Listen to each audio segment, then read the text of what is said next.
Seigneur, nous venons à tes pieds te demander tes grâces afin que ce moment soit utile pour nous, afin que cela nous rapproche de toi et que nous soyons moins comme nous-mêmes et plus comme toi. En ton nom et pour ta gloire. Amen. Amen. Amen. Alors, donc nous continuons notre étude des vérités fondamentales. Mathias, tu n'as pas mis au niveau, donc comme tu ne sais pas. On était en train d'étudier qui était Dieu. On a vu là, voilà. Et on va aller vers, tout ça on l'a vu, et le Dieu des Écritures, les noms de Dieu, relation entre le nom divin, Yahvé, voilà, j'essaie de trouver là où on est, l'attribut de Dieu, la souveraineté de Dieu, on a vu ça ainsi, et voilà, on va bientôt arriver, dynamique dans la divinité, un seul Dieu. On va parler là d'un chapitre très important, Néerland. D'accord.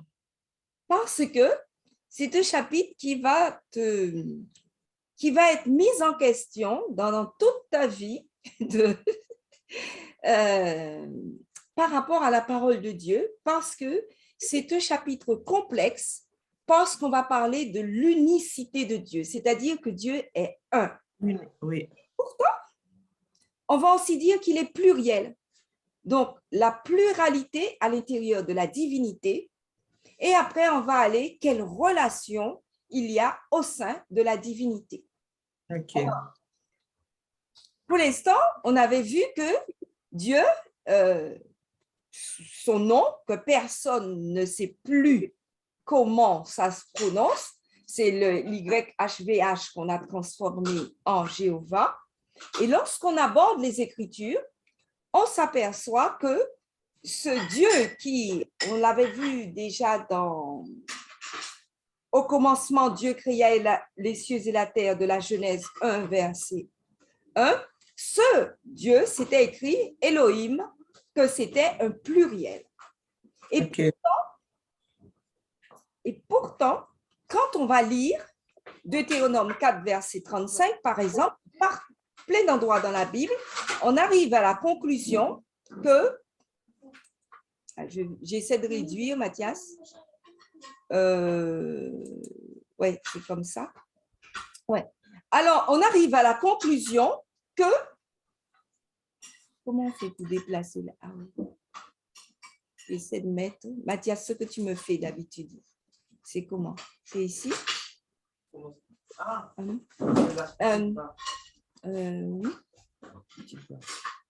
La plus petite, ok. Et donc, que Dieu est unique, alors qu'on a vu que c'est un pluriel qui est là à la création. Et par exemple, Deutéronome 4, 35 dit, tu as été rendu témoin de ces choses afin que tu reconnaisses que l'Éternel est Dieu et qu'il n'y en a point d'autre. Donc, on arrive à la conclusion qu'il y a un seul Dieu. Deutéronome 6, verset 4, l'Éternel, notre Dieu, est le seul éternel. Ensuite, Ésaïe 45, 5, il n'y en a point d'autre. Je suis l'Éternel et il n'y en a point d'autre.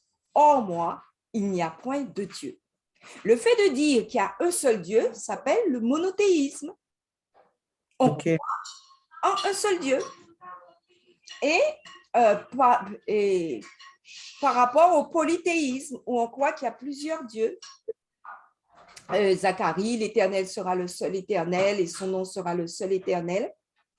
Et on retrouve cette idée de l'Ancien Testament qu'il y a un seul Dieu, qui est repris par Jésus, Marc 12, 29. Jésus répondit, voici le premier en parlant des commandements, écoute Israël, le Seigneur, notre Dieu, est l'unique Seigneur. Et 12, 32, le scribe lui dit, bien maître, tu as dit avec vérité que Dieu est unique et il n'y en a point. Et Jean 17, verset 3 fait une remarque, la vie éternelle, c'est qu'ils te connaissent, toi, le seul vrai Dieu, et celui que tu as envoyé, Jésus-Christ. Donc, il y a le seul vrai Dieu, et pourtant on parle de Jésus-Christ à part. Tout le long de la Bible, il y aura ce mystère de dire qu'il n'y a qu'un seul Dieu qu'on peut adorer par rapport aux autres dieux. Néanmoins, 1 Corinthiens 8:5, pour nous, il n'y a qu'un seul Dieu, le Père. Donc, ça pose un énorme problème. Quand on parle de Dieu, on nous dit le Père. Et pourtant, il n'y a qu'un seul Seigneur, Jésus-Christ, par qui sont toutes choses et par qui nous sommes. Et là, ça pose question déjà, parce que par qui sont toutes choses. Donc, ça veut dire qu'il est créateur et nous allons le voir. Or, on vient de dire que c'est Dieu qui a tout créé. Au commencement, Dieu créa. Et on dit, il y a un seul Dieu, le Père, et il y a un seul Seigneur, Jésus-Christ. Donc, on est obligé de reconnaître que la Bible nous amène sur un terrain qui nous est en quelque sorte étrange, un mystère. Il y a un seul Dieu et pourtant on reconnaît que dans ce seul Dieu qui a créé, il y a Jésus-Christ et un seul médiateur entre Dieu et les hommes, Jésus-Christ homme. OK? Donc on va éclaircir ça par plusieurs leçons. Donc cette leçon-ci, on va voir le monothéisme à travers les 3 personnes et les 3 autres leçons qui vont suivre, on va voir le Père à part, le Fils à part et le Saint-Esprit à part. Donc, on continue la pluralité à l'intérieur de la divinité. Donc, c'est le fameux verset de Genèse 1 qu'on fait remarquer qu'il y a un pluriel. Puis Dieu dit. Dieu dit, c'est un singulier, un Dieu qui dit. Faisons l'homme à notre image. C'est un pluriel. Pourquoi? Parce que c'était les Elohim qui disaient, faisons l'homme à notre image, selon notre ressemblance. Et comme il n'y a qu'un Dieu, on a mis Dieu dit, faisons l'homme à notre image, selon notre ressemblance. Genèse 3, 22, l'Éternel Dieu dit, voici l'homme est devenu comme l'un de nous. Mais quel nous? C'est l'Éternel Dieu qui parle. Donc, ce nous veut dire qu'il y a un pluriel dans cette divinité. Pour la connaissance, empêchons-le. Donc, il parle au pluriel au moment où l'homme a péché. Il parle au pluriel. Genèse 11, verset 7, plus tard dans la Bible. Et cette utilisation du pluriel, alors que c'est Dieu qui parle et qu'il n'y a qu'un seul Dieu, va se répéter aussi dans Genèse 11, verset 7. Là, il s'agit du moment où il y a eu la tour de Babel. Et on voit, allons, descendons, et là, confondons. Donc, nous sommes plusieurs, afin qu'ils n'entendent plus la langue les uns des autres. Maintenant, comment cela va s'exprimer? Dans Exode 3, verset 6, lorsque Dieu apparaît, il dit, « Je suis le Dieu de ton père, le Dieu d'Abraham, le Dieu d'Isaac et le Dieu de Jacob. » Il se présente à Moïse. Moïse se cacha le visage car il craignait de regarder Dieu. Dieu peut aussi se présenter comme s'il était un ange. Et ça aussi, ça va porter à confusion. Ils vont dire, non, mais quand c'est l'ange, on ne peut pas dire que c'est Dieu. Et donc, on va avoir des versions de personnes qui vont essayer de dire, il y a une confusion, il faut faire attention, il n'y a qu'un seul Dieu. Ce n'est pas nous qui mettons cette confusion. C'est cette impossibilité pour l'homme que Dieu a mis dans sa Bible. L'ange de l'Éternel lui apparut dans une flamme au milieu d'un buisson. Et Moïse regarda et le voici, le buisson était tout en feu. Ça, c'est le verset 2 de Exode 3, verset 2. Et après, cet ange qui a apparu, au verset 6, c'est là qu'il avait dit, « Je suis le Dieu de ton père, le Dieu. » Et il peut aussi donc se présenter en ange. Toujours la pluralité à l'intérieur de la divinité, vous pensez bien qu'on va essayer de chercher qui est ce Dieu le Père, qui est ce Dieu Fils. Et donc, on va s'apercevoir déjà que dès le début de la Bible, dans Genèse 1, verset 2, il y a mention d'autre chose que Dieu Père, Dieu Fils. La terre était informe et vide. Il y avait des ténèbres à la surface de l'abîme et l'Esprit de Dieu se mouvait au-dessus des eaux. Donc, lorsqu'on a là comme une entité indépendante qui se meut au-dessus des eaux, c'est très important de comprendre cela. Pourquoi? Parce que on va essayer dans diverses religions de dire, mais attention, ce n'est que ce mot esprit de Dieu va porter à confusion et dire, voilà, si c'est l'esprit de Dieu, c'est peut-être son esprit, l'esprit, et certaines religions vont dire, c'est l'esprit, comme de même que je peux te dire, néerlandais, tu as un esprit, tu as ton cerveau. Ne fais pas ça. La Bible met une entité indépendante du Père et du Fils et qu'il appelle l'Esprit de Dieu. Et donc, arrivé à la conclusion, et chaque fois on va le voir dans divers versets et on va même faire une leçon entièrement sur l'Esprit de Dieu, on est obligé de constater que cet esprit est indépendant, à des actions, à des mouvements indépendants du Père. Il y a le Père, il y a le Fils et il y a l'Esprit de Dieu, une personne à part qui fait des choses à part. Ésaïe 48, verset 16 déclare, donc on a des exemples de comment il y a réellement trois personnes. Par exemple, Ésaïe 48, verset 16. Approchez-vous de moi et écoutez. Dès le commencement, je n'ai point parlé en cachette. Dès l'origine de ces choses, j'ai été là. Et maintenant, le Seigneur éternel m'a envoyé avec son esprit. J'ai mis des parenthèses. Pourquoi?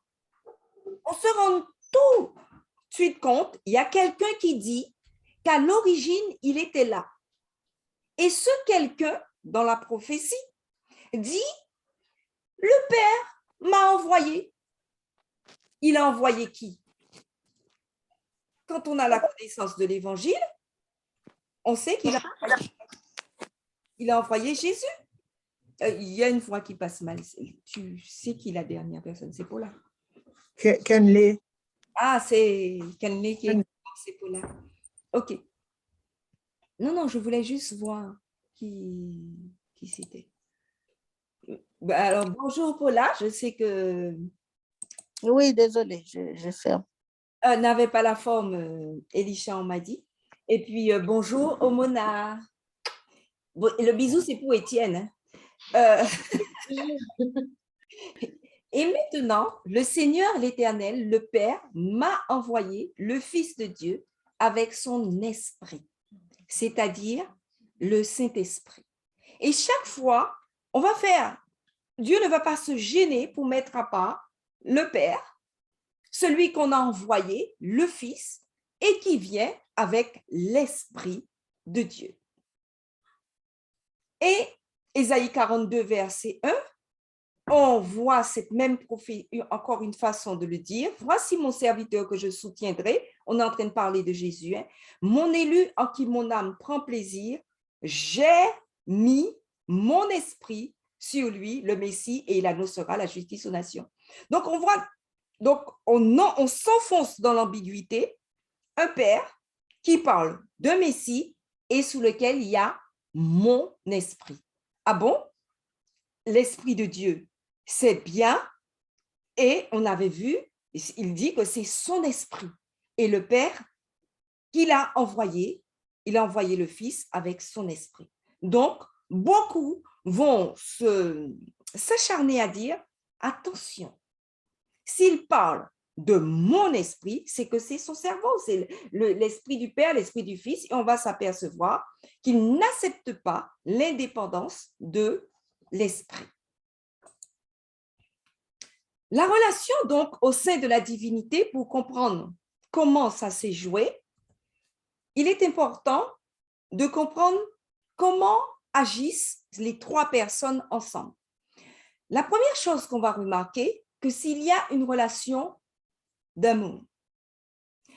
Par exemple, dans Marc 15, 34, lorsque Jésus était en train de mourir sur la croix, c'est écrit à la 9e heure, Jésus s'écria d'une voix forte, Éloi, Éloi, lama sabachthani, ce qui signifie mon Dieu, pourquoi m'as-tu abandonné?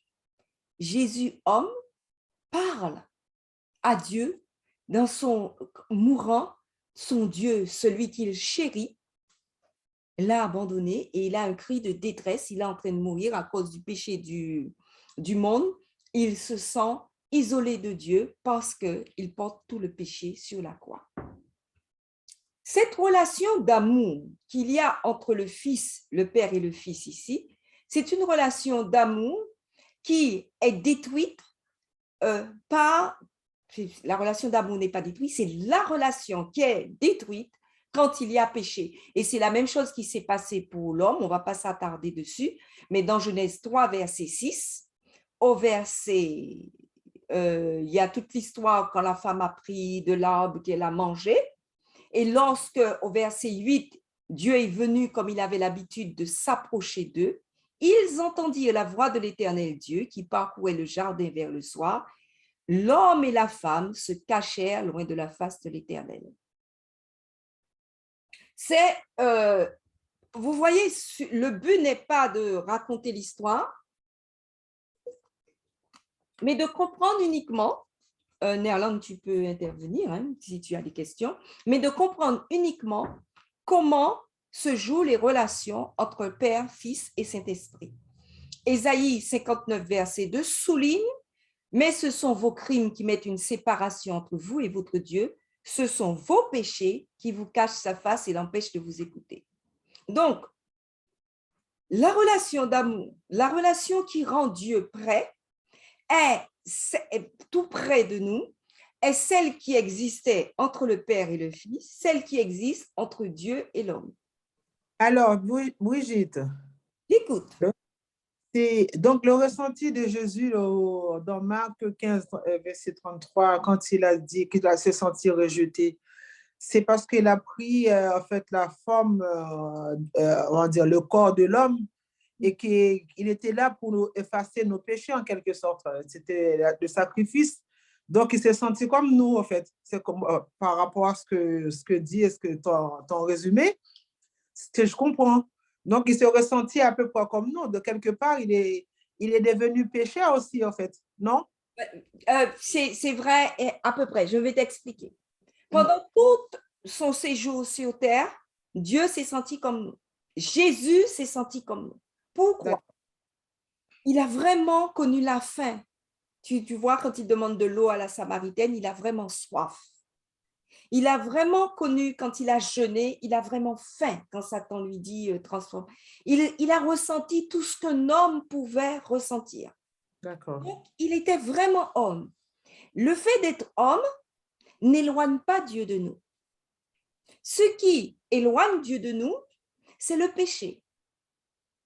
Et donc, quand il crie « Mon Dieu, pourquoi m'as-tu abandonné ?» Ça, on va le voir dans la leçon sur le Fils. C'est qu'à ce moment-là, il a pris tout le péché du monde sur lui et qu'en fait, à la croix, il est en train de clouer le péché sur la croix. Il est en train de subir la justice de Dieu. Le salaire du péché, c'est la mort. Et donc, Jésus à la croix dit, je prends le salaire du péché.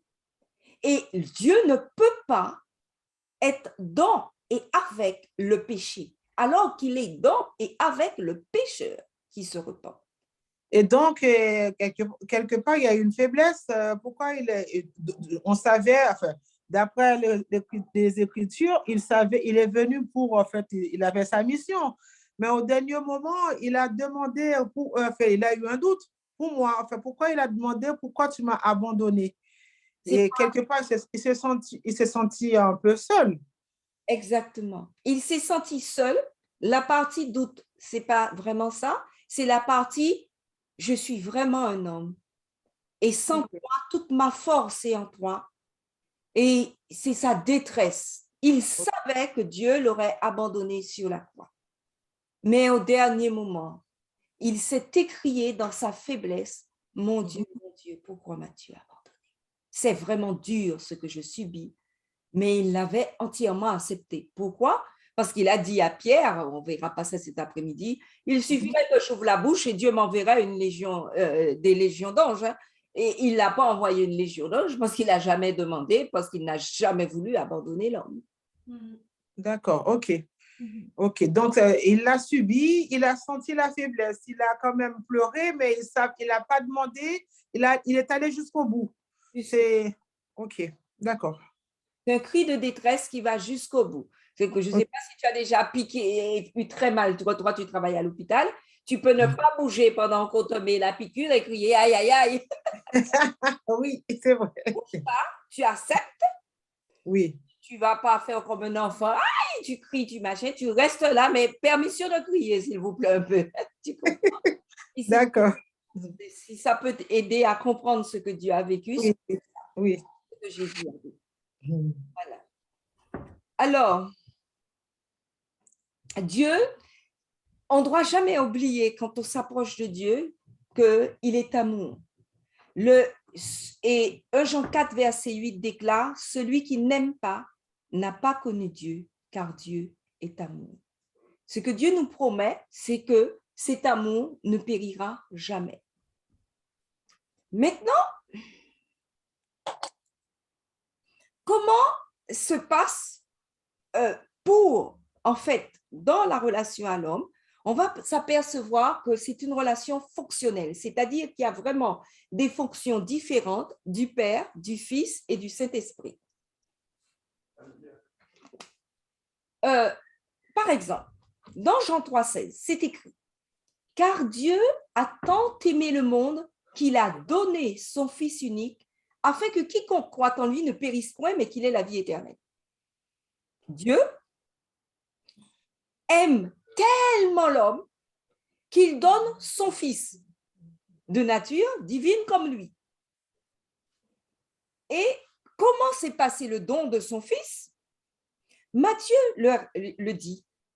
Voici de quelle manière arriva la naissance de Jésus-Christ. Marie, sa mère, ayant été fiancée à Joseph, se trouva enceinte par la vertu du Saint-Esprit. Donc, il y a réellement le Saint-Esprit, et là, ce n'est pas écrit l'Esprit, Dieu, le Saint-Esprit a rendu Marie enceinte. Donc, il y a un don. Donc, on voit là les trois personnes agissant. Dieu qui décide, je donne mon fils, le fils qui dit, d'accord, je viens, et le Saint-Esprit qui se charge d'être celui qui engendre, alors qu'on va voir plusieurs fois dans la Bible, qui a engendré le fils, c'est Dieu. Et donc, il y a vraiment un mystère qui continue dans toute la Bible. Et Matthieu 1,20, quand Joseph était songeur sur le fait que Marie était enceinte, Matthieu 1,20 déclare, comme Joseph y pensait, je lis juste la fin, « Ne crains pas de prendre avec toi Marie ta femme, car l'enfant qu'elle a conçu vient du Saint-Esprit. » Luc 1,35 dit la même chose, « Le Saint-Esprit viendra sur toi en parlant à Marie. C'est pourquoi le Saint-Enfant qui naîtra de toi sera appelé Fils de Dieu. » Et comment le Saint-Esprit va venir? Ça, on aurait pu le... Et la puissance du Très-Haut te couvrira de son ombre. Vous voyez que là, le Saint-Esprit, et on dit que c'est la puissance, le Saint-Esprit vient, la puissance du Très-Haut te couvrira de son ombre, le Saint-Enfant, Fils de Dieu. La relation demeure fonctionnelle pendant toute la vie de Jésus. On va voir que Jésus était en présence et vivait avec l'Esprit de Dieu. Par exemple, lors de son baptême. Là, c'est un texte fondamental. Lorsqu'on se retrouve face à des gens qui disent « Il n'y a pas trois personnes en Dieu ». Pourquoi? Matthieu 3,16. Dès que Jésus eut été baptisé, il sortit de l'eau. Et voici les cieux s'ouvrirent et il vit l'Esprit de Dieu descendre comme une colombe et venir sur lui. On continue au verset 17. Et voici une voix fit entendre des cieux ces paroles. Celui-ci est mon fils bien-aimé en qui j'ai mis toute mon affection. Pourquoi ce texte est si important? Parce que les cieux s'ouvrirent et il vit l'Esprit de Dieu descendre. Donc, il y a Jésus qui est baptisé, qui sort de l'eau. L'Esprit de Dieu descend. Ce n'est pas Jésus qui descend. Comme on essaie de nous faire croire, l'Esprit de Dieu peut être l'Esprit de Jésus ou l'Esprit du Père. Est-ce que c'est Dieu qui descend? Pas du tout. Puisqu'il y a une voix qui fit entendre des cieux ces paroles. Celui-ci est mon fils bien-aimé.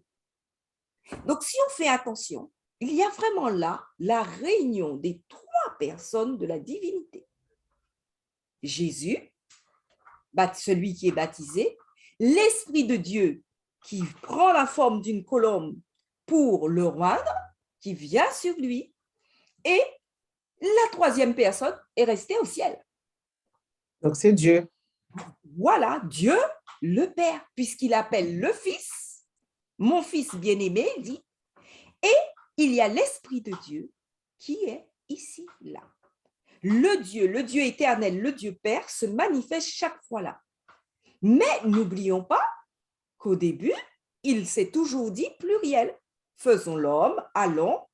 Donc, Dieu, et nous allons voir, quand nous allons étudier avec la personne de Jésus, on va voir que Jésus reçoit l'adoration, que Jésus dit qu'il est le Créateur, que Jésus...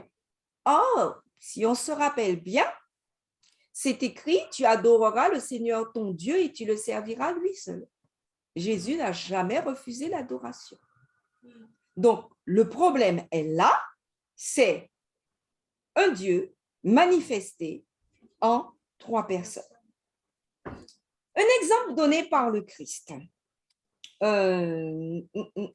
Jésus vint pour être baptisé par lui, mais Jean s'y opposait. Bon, oui, là, c'est juste une parenthèse. En fait, je mets les leçons comme elles sont dans les 28 croyances. Jésus se montre soumis au Père dans ce qu'il fait. Et Luc 3 dit pareil, lorsque Jésus fut baptisé, et pendant qu'il priait, le ciel s'ouvrit, le Saint-Esprit descendit sur lui. Donc, ce n'est vraiment pas un truc anecdotique rapporté par un seul évangile, c'est rapporté par plusieurs évangiles. Le Saint-Esprit s'est manifesté à part et la voix a dit, tu es mon fils bien-aimé. La relation fonctionnelle. Les trois sont directement impliqués et solidaires. Quand Jésus est sur le point, explique à ses disciples qu'il est sur le point de partir, il va dire, non, tu peux parler, on peut faire des remarques, Nathalie. Jean 14, verset 16, Jésus parle à ses disciples. Il dit, et moi, je prierai le Père. Il va au ciel et il vous donnera un autre consolateur. Comment dire que ce n'est pas une personne différente? Il faut interpréter la Bible à sa guise pour arriver à la conclusion que le Saint-Esprit est seulement l'Esprit du Père. Pourquoi? Il y a un « je » qui est Jésus, qui prie un Père, et le Père ne dit pas « je viendrai », et mon esprit, il dit « il vous donnera un autre consolateur ».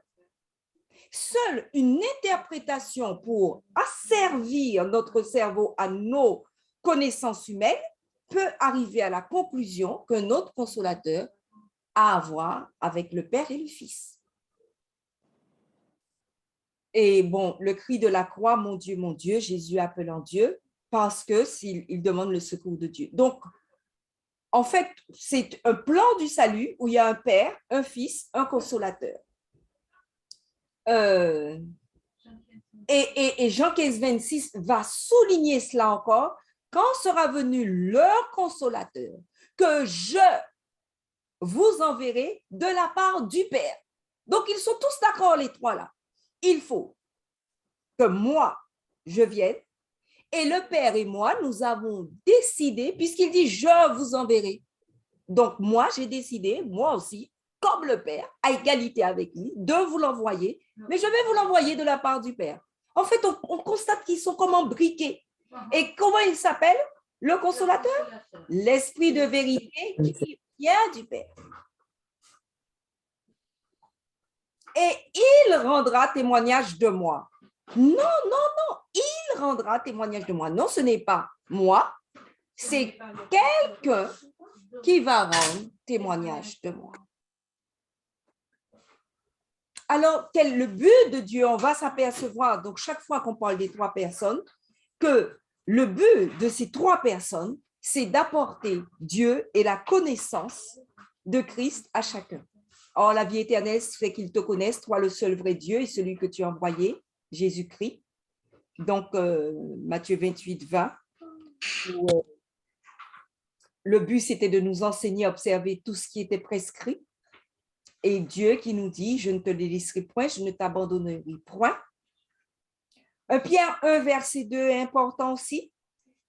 On avait déjà vu ça pour notre sujet, la préscience de Dieu le Père.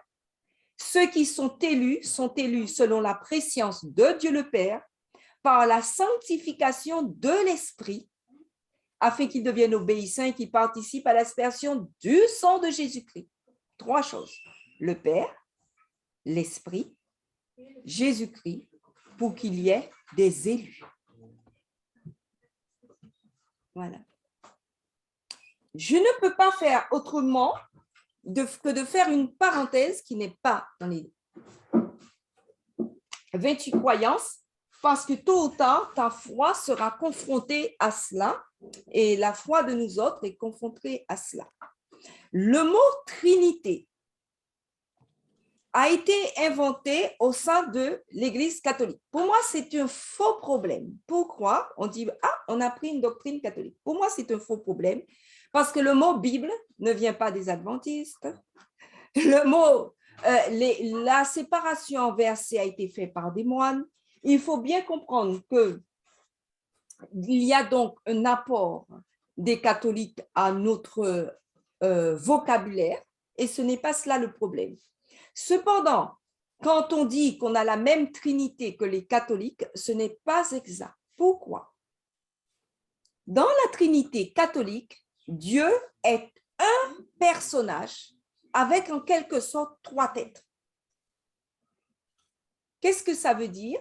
Que Dieu, dans la pensée catholique, peut se manifester sous trois formes différentes. Et quand ils disent, il y a en Dieu trois personnes, le Père, le Fils et le Saint-Esprit, qui sont révélés par l'incarnation du Fils et par l'envoi du Saint-Esprit, ils disent, elle possède l'unique nature divine et c'est la divinité entière et indivisible qui est en chacune des trois personnes divines. Ce que ça veut dire, c'est que le catholique, tout en disant qu'il y a trois personnes, dit, c'est comme si moi, je peux me transformer en deux autres personnes. Mais en réalité, c'est trois formes de moi. Je peux être Brigitte ou me transformer. C'est comme si je disais, en moi, il y avait Brigitte, Nathalie et Néhémie. Je ne vais pas mettre les garçons. Donc, Brigitte, Nathalie et Néhémie. Et donc, de temps en temps, je t'apparais sous forme de Nathalie ou sous forme de Néhémie. C'est ce que veut dire la Trinité catholique. Et donc, je vous ai mis, si ça vous intéresse vraiment, des liens. Et donc, l'expression que les catholiques ont eux-mêmes. Nous ne croyons pas en trois dieux, mais en un seul Dieu, en trois personnes, le Père, le Fils et l'Esprit Saint. Donc, on a l'impression, c'est comme les adventistes. La différence, chacune des trois personnes est Dieu tout entier. Nous disons les trois personnes sont Dieu. Chacune des trois personnes n'existe qu'en union avec les autres dans une parfaite relation d'amour. Nous disons que le Père et le Fils se sont séparés sous la croix. Ainsi, toute l'œuvre de Dieu est l'œuvre commune des trois personnes et toute notre vie de chrétien est une communion avec chacune des trois personnes. Donc, la phrase là paraît exacte. Là où vraiment ça va s'exprimer très fortement que ça n'a rien à voir, écoutez, la génération du Fils, donc le fait que le Fils existe, et la procession du Saint-Esprit à partir du même et unique Père garantissent unité de la substance divine et fondent la distinction de trois personnes co-immanentes, c'est-à-dire qui se présentent ensemble, qui ne se distinguent ni par le temps, ni par le lieu, ni par la volonté, ni la manière d'être, ni par l'action. Vous avez compris? Ils disent que Dieu, selon eux, est en trois personnes qui ne se distinguent ni par le temps, ni par le lieu, ni par la volonté, ni par la manière d'être, ni par l'action. Nous disons, Dieu se distingue par le temps. Non, ça, en tout temps, Dieu a toujours été de toute... Tout à fait. Ce que j'aime bien cette partie parce que effectivement, pour moi, étant, enfin, j'étais dans la religion catholique, enfin, pour nous, Dieu était présent dans le corps de Jésus. C'est comme Dieu, le Père, le Fils et le Saint-Esprit, c'est-à-dire Jésus est lui-même le Père. Et que, comment le dire? Enfin, là, je suis un peu perdue. Dieu, il s'est présenté dans le corps de Jésus, d'après en fait, l'historique catholique. Donc, c'est comme Dieu, il est venu, il voulait venir sur terre, il a pris la forme il envoie Jésus, il apparaît dans le corps de Jésus. Voilà. C'est comme ça, en fait, les catholiques, ils représentent le Père, le Fils et le Saint-Esprit. Voilà. Et nous disons que, attention, si dans le temps, ils sont ensemble, dans le lieu, ils ne sont pas forcément ensemble, à part bien sûr dans l'esprit, dans le fait que Dieu accompagne quelque part le Fils, mais quand Jésus est sur la croix, c'est bien Jésus qui est sur la croix. Et c'est pour ça qu'il s'écrit, mon Dieu, pourquoi tu m'as abandonné? Ok, oui. Ni par la volonté, c'est-à-dire que réellement Jésus pouvait manifester sa volonté de descendre sur la croix, ni par la manière d'être. Nous disons non, ils peuvent se différencier par la manière d'être, parce qu'il y a réellement une incarnation qui n'a été donnée qu'au Fils, puisque Dieu le Père était au ciel et qu'il disait, voici mon Fils bien-aimé. Oui.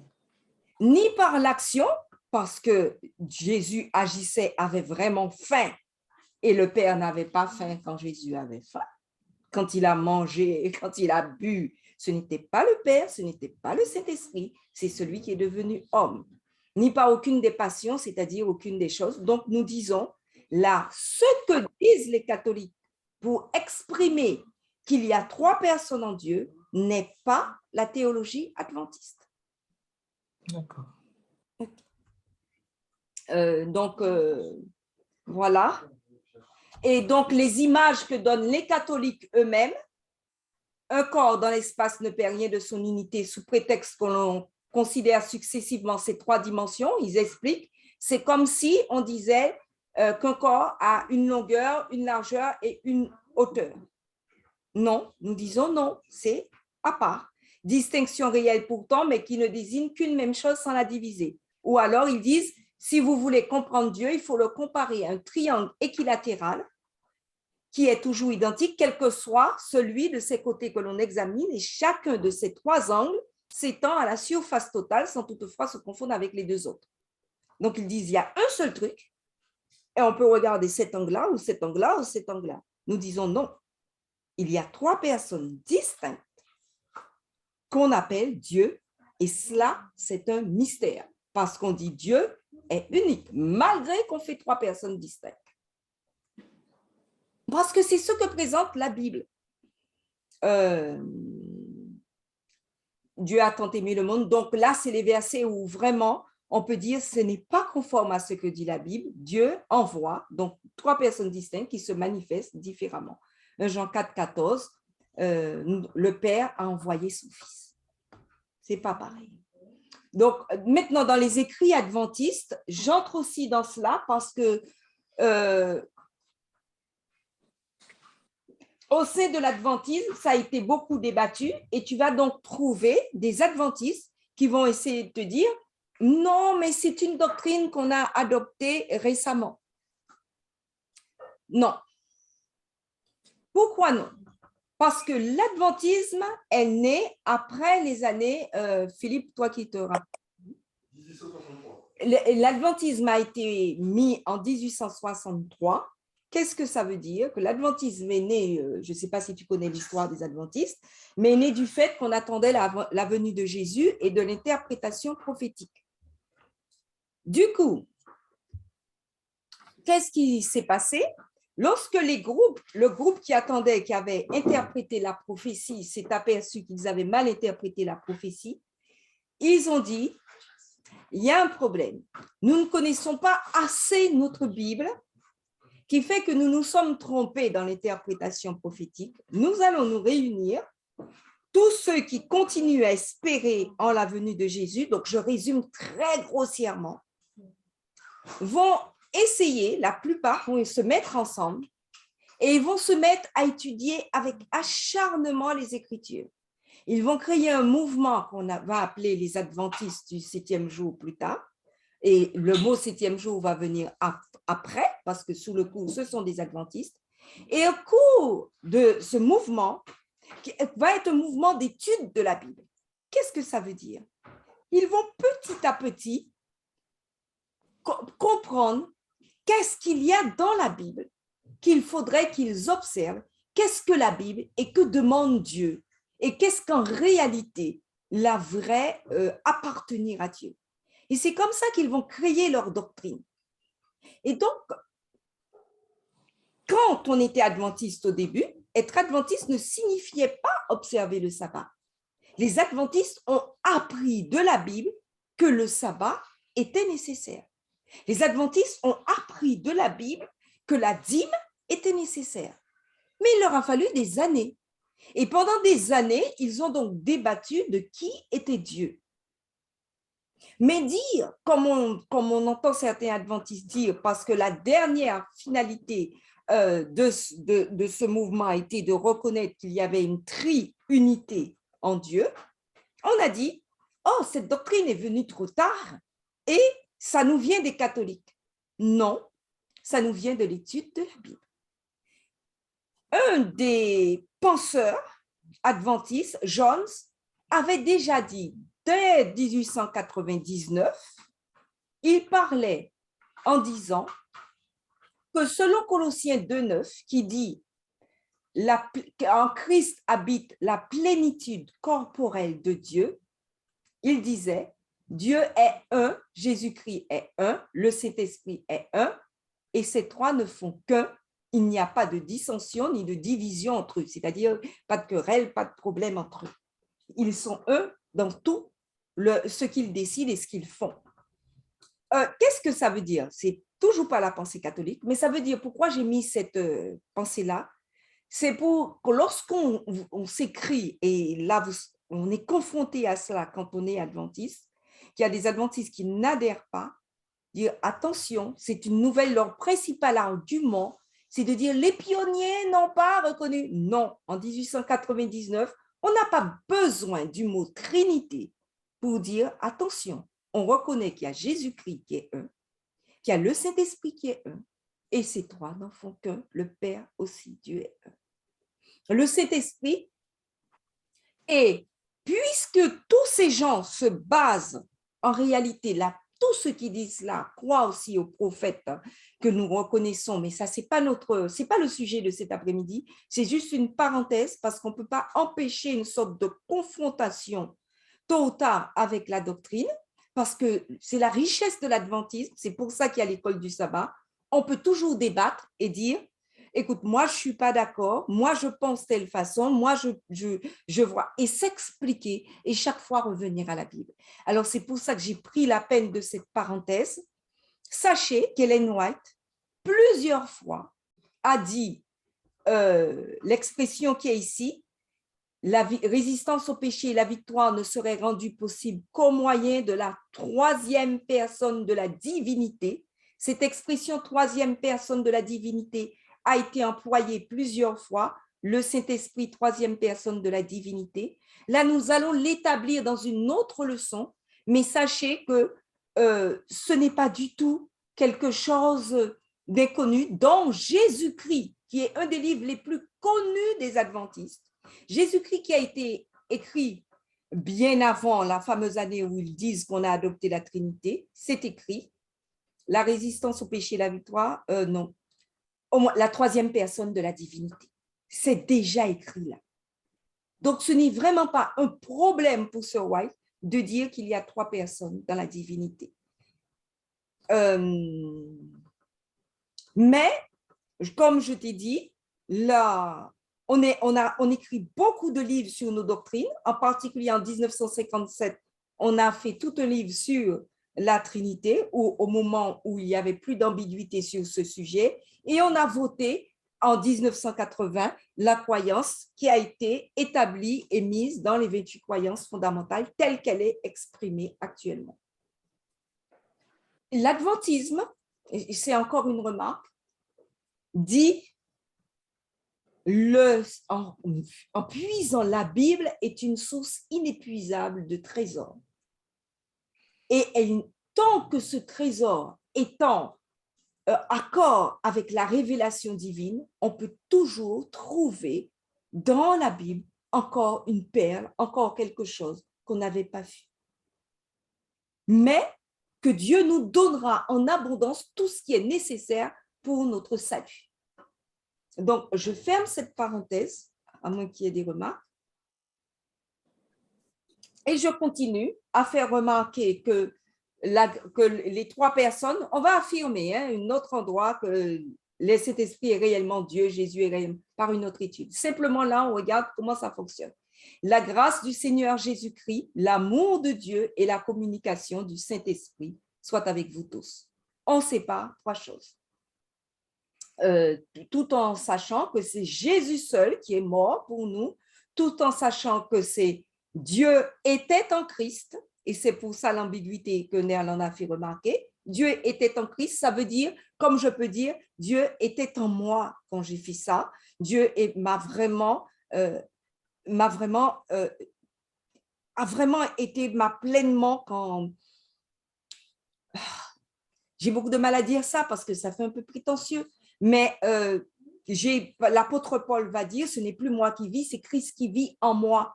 C'est cette expression Dieu en nous, l'espérance de la gloire. Voilà.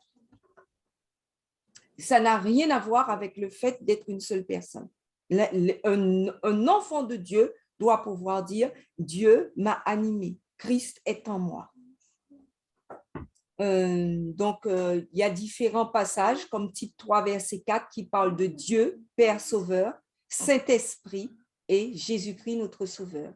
Et il y a Éphésiens 5 qui fait remarquer que Christ seul est le Sauveur par le fait qu'il est mort sur la croix. Donc, le salut, la réconciliation à la croix, que grâce au Saint-Esprit a été permise et Christ en nous, l'espérance de la gloire. Vous voyez le fameux Christ en vous que je vous disais. Ce n'est pas le fait de dire que Dieu est en Christ ne veut pas dire, ne veut pas dire qu'il n'y a qu'une seule personne qui se manifeste sous trois formes différentes. Non, c'est une expression qu'on peut dire même pour nous-mêmes, Dieu en moi. Pour dire combien j'ai senti que c'était la manifestation de Dieu en moi qui fait que j'agis ou que je parle comme ça. Quel était le but de tout cela? C'est obtenir le salut de l'humanité. Si on réfléchisse bien, comment ça s'est passé? Il y a eu un problème au ciel, si on connaît l'histoire.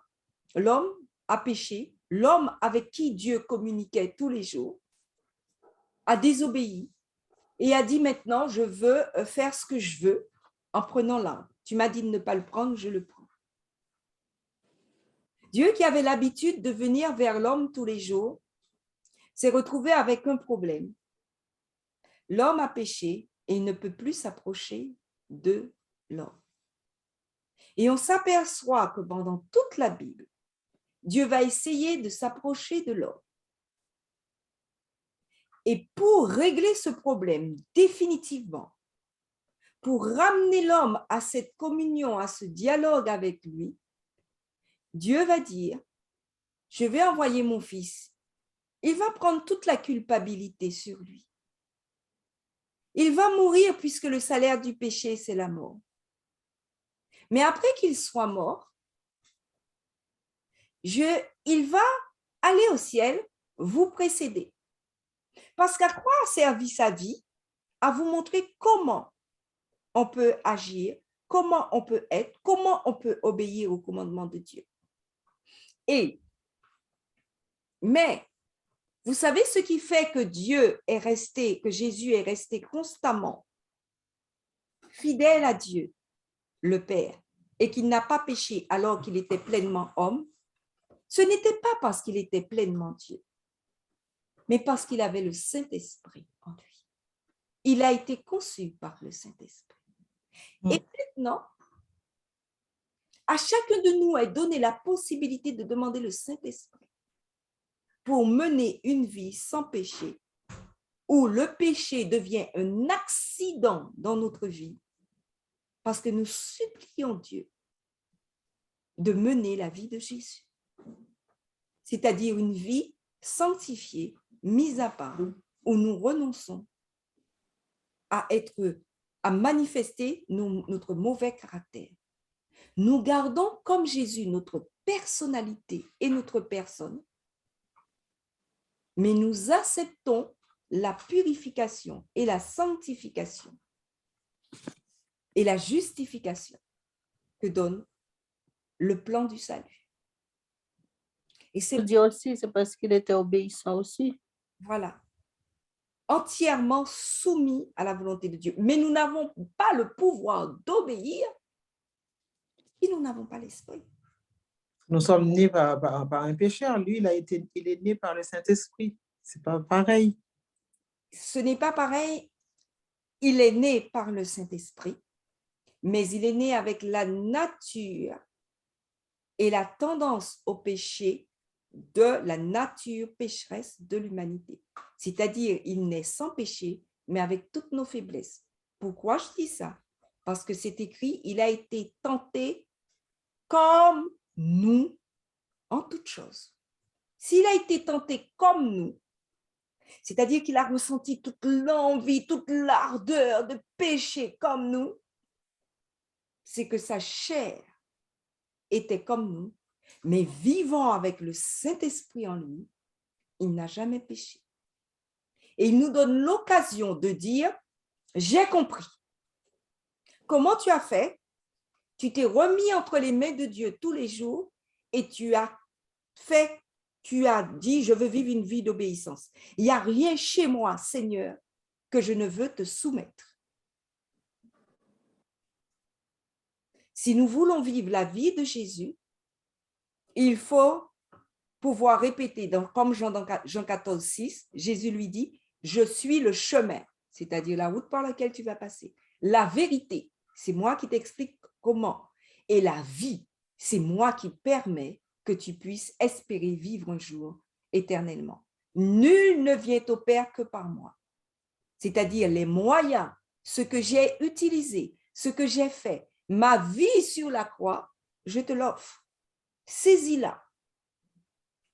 Et le mot d'ordre qu'il donne à tout disciple, allez, faites de toutes les nations des disciples, les baptisant au nom du Père, du Fils et du Saint-Esprit. Ne jamais oublier ça. Il y en a qui arrivent à tel point. Pour moi, je vais dire le mot détester, c'est pas ce qu'ils disent, mais moi, c'est ce que je pense.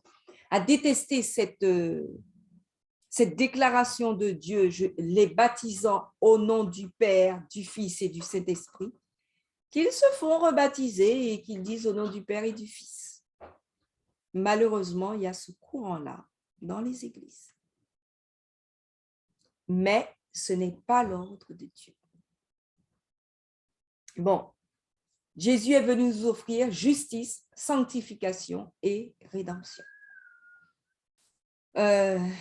Et la paix de Dieu qui surpasse toute intelligence gardera vos cœurs et vos pensées en Jésus-Christ. Il faut vraiment se rendre compte que ce que Dieu nous offre surpasse toute intelligence. Et il faut vraiment apprendre à soumettre son intelligence et sa volonté à Dieu pour accepter cela. Donc, la croyance fondamentale numéro 2, on l'a fini. Il y a un seul Dieu, parce qu'on va la voir en détail en réalité après. Père, Fils et Saint-Esprit, unité de 3 personnes, corps éternel. Dieu, le Dieu Père, Fils, Saint-Esprit, est immortel, omniprésent, partout, il est là. Omniscient, il sait tout. Souverain et toujours présent. Il est infini, ni commencement ni fin, et dépasse la compréhension humaine. C'est la moindre des choses. Après avoir étudié la Bible, de dire Dieu, ça me dépasse. Cependant, il peut être connu grâce à la révélation qu'il donne de lui-même. Il nous donne des aperçus et nous connaissons quelque chose de lui. Il est toujours digne d'être invoqué, adoré et servi par toute la création. Matthias, donc, va appeler Matthias pour moi tout de suite. Aïe, aïe, aïe. Non. Donc, tu descends et tu lui dis que je voulais passer à l'autre croyance, s'il te plaît. Donc, je ne voudrais pas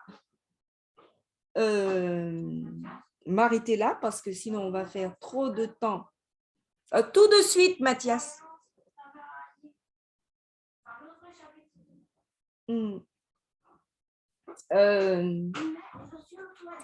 Est-ce que tu lui dis de venir tout de suite? Tant pis. Je lui dis, maman a dit de venir tout de suite pour passer à l'autre croyance. Parce que ton père n'est pas là. Tu peux poser des questions? Voilà, c'est ce que j'allais dire. Est-ce qu'il y a des questions à poser, bien que... Il a dit la même chose que son père. Voilà. Je peux prendre une question. Donc, voilà. Là, il faut passer à l'autre vue. Et donc, s'il y a des questions à propos de la Trinité, pourquoi je ne trouve pas très intéressant les questions? Parce que nous allons le voir en détail plus tard. C'est bon? Je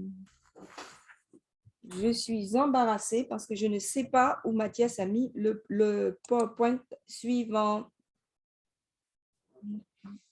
Donc, vous m'attendez un peu. Est-ce que vous voulez dire quelque chose par rapport au verset qu'on a déjà vu? Désolée, hein, mais il fallait me dire comment mettre le suivant.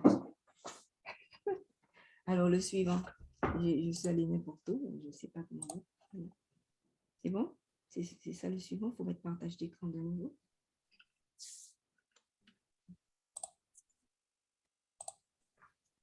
La prochaine fois, on va penser à ça. Donc, on va... Voilà, voilà, voilà. Voilà. Donc, on va commencer un petit peu la troisième croyance fondamentale, qui est le Père? Qu'est-ce qu'elle dit? Dieu, le Père éternel, est le Créateur, la source, le soutien et le souverain de toute la création. Il est juste et saint, miséricordieux et compatissant, lent à la colère, riche en bienveillance et en fidélité. Les vertus et les facultés manifestées par le Fils et le Saint-Esprit sont aussi révélatrices du Père. Donc, nous allons voir sur quel verset on peut établir cette croyance. La Bible nous présente réellement un Dieu qui est au ciel et qui est à part du Fils. L'apparition la plus évidente de Dieu, pour moi, se retrouve dans Daniel, de Dieu le Père. Dans Daniel 7, verset 9, pour moi, c'est là où on le voit le plus. Je regardais pendant que l'on plaçait des trônes et l'ancien des jours s'assit. Il y a des trônes, on va le voir au ciel. Daniel voit quelque chose qui se passe au ciel. Et qu'est-ce qu'il voit? Un ancien des jours qui s'assit sur un trône. Or, nous avons vu qu'au ciel, si vous vous rappelez, dans les versets précédents, il n'y a qu'un seul roi véritable. Ce n'était pas écrit au ciel, c'était écrit « Le ciel est souverain ».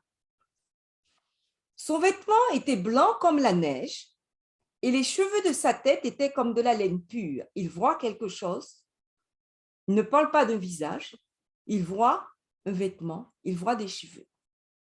Son trône était comme des flammes de feu et les roues comme un feu ardent. Un fleuve de feu sortait, un fleuve coulait et sortait de devant lui. 1000 milliers le servaient, 10 000 millions. On peut dire que c'est des anges dans un autre endroit. Se tenaient en sa présence, les justes s'assirent et les livres furent ouverts. Donc ça, on ne va pas étudier ce verset-là. On est juste en train d'étudier où trouve-t-on le Père dans la Bible. Daniel 7, 13, je regardais pendant mes visions nocturnes, donc plus loin, on va se dire, ah oui, il a vu Dieu, mais certainement c'était le Fils. Peut-être que c'était une apparition, l'ancien des jours. Mais plus tard, il va dire, dans le même chapitre 7, et voici sur les nuées des cieux arriva quelqu'un de semblable à un fils de l'homme. Qui appelait-on fils de l'homme? Jésus. Et il s'avança vers l'ancien des jours. Et on le fit approcher de lui. Ah bon? Il y a donc un ancien des jours au ciel. Voilà. C'est donc qu'il y a deux personnes. Voilà, et un fils de l'homme. On voit bien qu'il y a deux personnes. Et le deuxième, qui est le fils de l'homme, il s'avança vers l'ancien des jours, on le fit approcher de lui. On lui donna la domination, la gloire et le règne, et tous les peuples et les nations et les hommes de toute langue le servirent. Cette domination est une domination éternelle qui ne passera point et son règne ne sera jamais détruit. Il y a réellement dans le ciel au moins ces deux personnes qui se manifestent dans ce passage-là. Daniel 7, verset 22, continue jusqu'au moment où l'ancien des jours vint donner au sein du Très-Haut, droit au sein du Très-Haut, et le temps arriva où les saints prirent possession du royaume. Assurément, on distingue très clairement,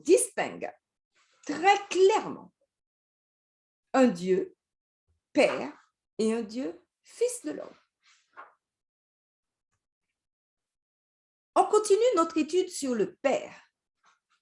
Donc, le Père, ce qui se passe à son sujet, Dieu le Père dans l'Ancien Testament, Dieu le Père dans le Nouveau Testament. Nous allons juste voir la partie au sujet du Père. Quelques mots au sujet du Père. Qui est-il? Pour étudier le Père, nous allons nous rappeler de Luc 10, 22, de Jésus qui a dit « Toutes choses m'ont été données par mon Père, et personne ne connaît qui est le Fils si ce n'est le Père, et ce qui nous intéresse, ni qui est le Père si ce n'est le Fils, et celui à qui le Fils veut le révéler. » Qu'est-ce que ça veut dire? Que le Fils de Dieu est celui qui est chargé dans toute la Bible de révéler qui est le Père. Pourquoi je dis le Fils de Dieu? Parce que la première partie du verset dit « Personne ne connaît qui est le Fils si ce n'est le Père. » Mais, d'accord, le Père connaît le Fils.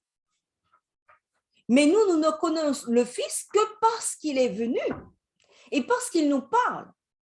Et ce Fils nous dit, il est venu nous révéler le Père. Qui est le Père si ce n'est le Fils qui est venu le révéler? Donc, la seule chose que nous avons pour comprendre qui est le Père, c'est connaître le Fils. Et que va dire le Fils? Et donc, tout ce que dira le Fils, il va dire, je suis là pour révéler le Père. Et toutes les manifestations du Fils sont pour nous la révélation du Père. Et le Fils dira, moi et le Père, nous sommes un. Celui qui m'a vu a vu le Père.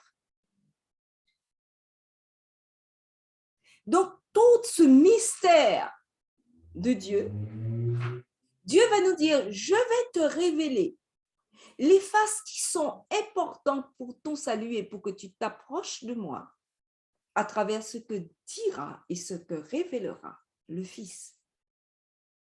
Et nous allons voir que le Père est un Père qui va nous apprendre qui il est. Par exemple, quand il a dit œil pour œil, dent pour dent, Jésus va nous apprendre comment l'interpréter, parce que Matthieu 5, 39, vous avez appris qu'il a été dit œil pour œil, dent pour dent, dans Exode 21, 24. Et moi, je vous dis de ne pas résister aux méchants. Si quelqu'un te frappe sur la joue droite, présente-lui aussi l'autre. Jésus, c'est une façon de révéler le Père. Ce n'est pas notre sujet. Hein. Si ça vous intéresse, après l'étude, on peut expliquer œil pour œil, dent pour dent. Mais ce n'est pas le sujet. Le sujet, c'est de dire Jésus va montrer aux hommes comment interpréter le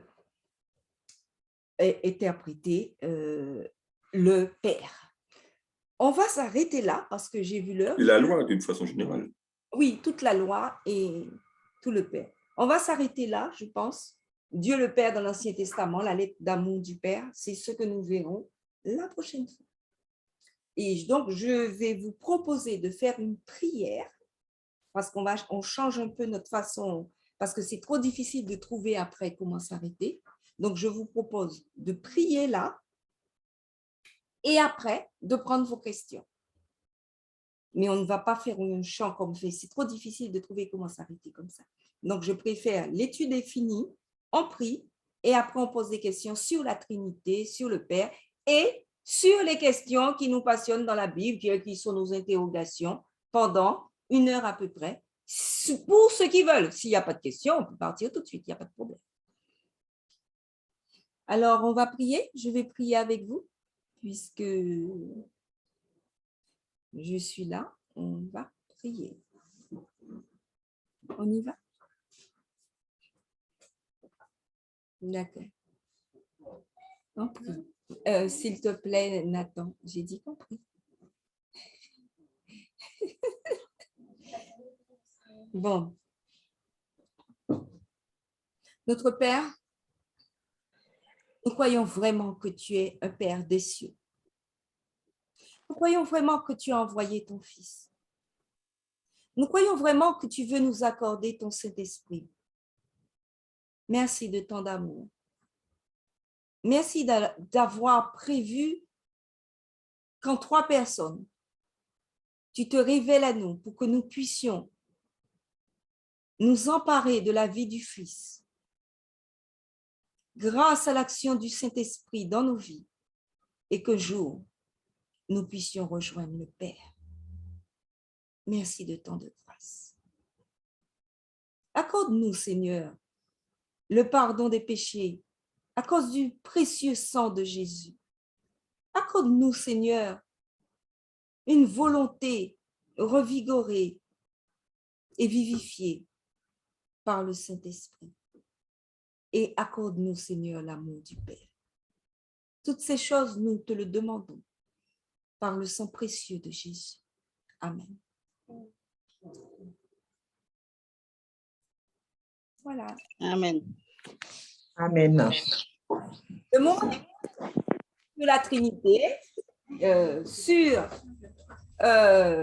l'unicité de Dieu, sur la différence, sur le pourquoi des discussions encore des adventistes, et plus largement, si vous n'avez pas des questions, donc ceux qui ont des questions directement sur l'étude, on les prend en premier, et puis si vous voyez qu'il n'y a pas de questions sur l'étude, vous pouvez poser des questions sur ce que vous voulez.